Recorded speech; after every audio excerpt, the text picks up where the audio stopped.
एक तू सच्चा, तेरा नाम सच्चा। अथोमिन्द्रम उपासितम अमृत ब्रह्म सनातनम त्वाम कामयेऽहम्।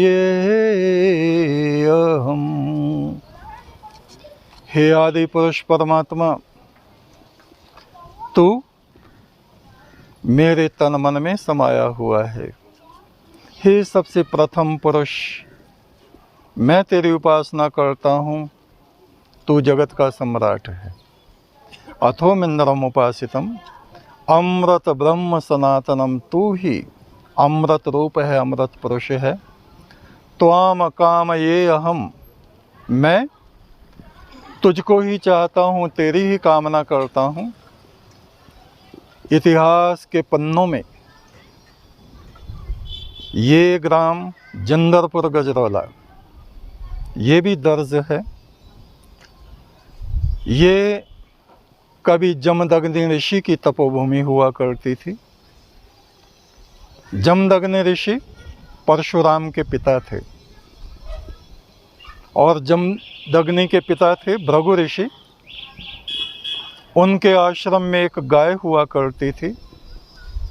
सहस्त्रबाहु उस गाय को जबरदस्ती ले गया। वहाँ पर विवाद हुआ और विवाद इतना बड़ा कि एक प्रकार से छोटे से द्वंद्व युद्ध में वो बदल गया। जमदग्नि ऋषि, उनकी पत्नी थी रेणुका, वो एक राजा की पुत्री हुआ करती थी।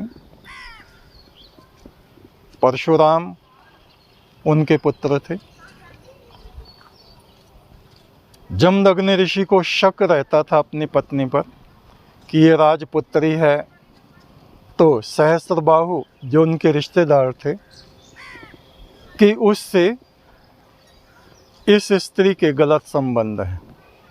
वो शक इतना बड़ा, उन्होंने परशुराम को कहा अपनी माँ का सिर काट दे। उन्होंने आगा देखा ना पीछा और उनका सिर काट दिया। फिर परशुराम ने कहा, हे पिता, आप ऋषि हैं, मेरी माता, इनका कोई दोष नहीं है, दोष रहित हैं। जैसे मैंने आपकी आज्ञा से माँ का सिर काटा, वैसे मैं आपसे प्रार्थना करता हूँ कि मेरी माँ को आप फिर से जीवन प्रदान करें।